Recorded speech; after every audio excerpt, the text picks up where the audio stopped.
అహంకారం అంటే నేను అనేటువంటి భావన.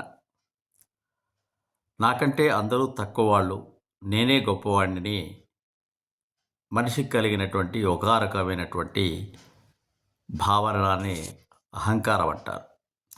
దానికి అనేక కారణాలు కావచ్చు. ధనం ఎక్కువ ఉన్నవాడికి ధనం అహంకారం కావచ్చు, పదవి అహంకారం కావచ్చు, అందంగా ఉండడం అహంకారం కావచ్చు, ఇంకా ఏదైనా పాండిత్యం వల్ల అహంకారం కావచ్చు.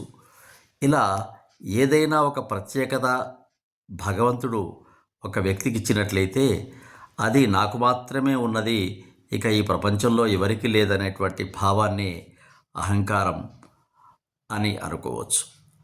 పక్కవాడిని తక్కువగా చూడడం అహంకారం. ఈ అహంకారాన్ని జయించడం అంటే ఓ బలమైన శత్రువును ఓడించినట్టే. మితిమీరిన అహం నాశనానికి దారితీస్తుంది. మనలో ఉన్న అహాన్ని విడిచిపెట్టి అందరినీ సమాన భావంతో చూసిన రోజున నీకు జీవితం రంగుల హరివిల్లు అవుతుందని గౌతమ బుద్ధుడు తన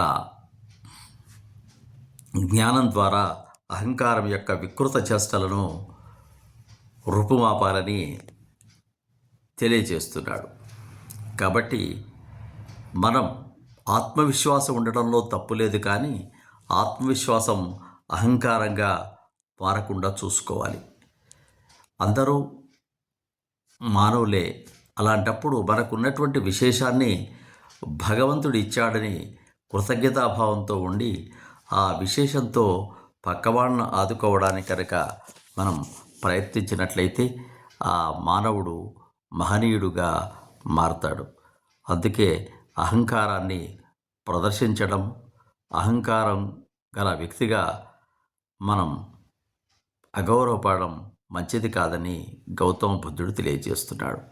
ఈ అహంకారానికి మూలము అజ్ఞానమే.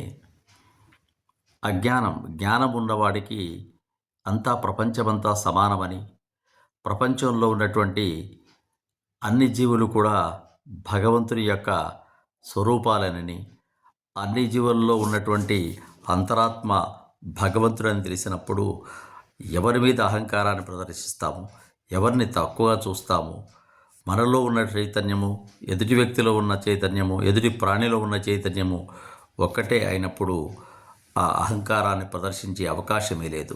ఒకవేళ అహంకారం ఉన్నట్లు కనుక గుర్తించినట్లయితే దాన్ని నిర్మూలించడానికి, ఓడించడానికి ప్రయత్నం చేయాలని గౌతమ బుద్ధుడు తెలియజేశాడు. సబ్స్క్రైబ్ ఆచార్య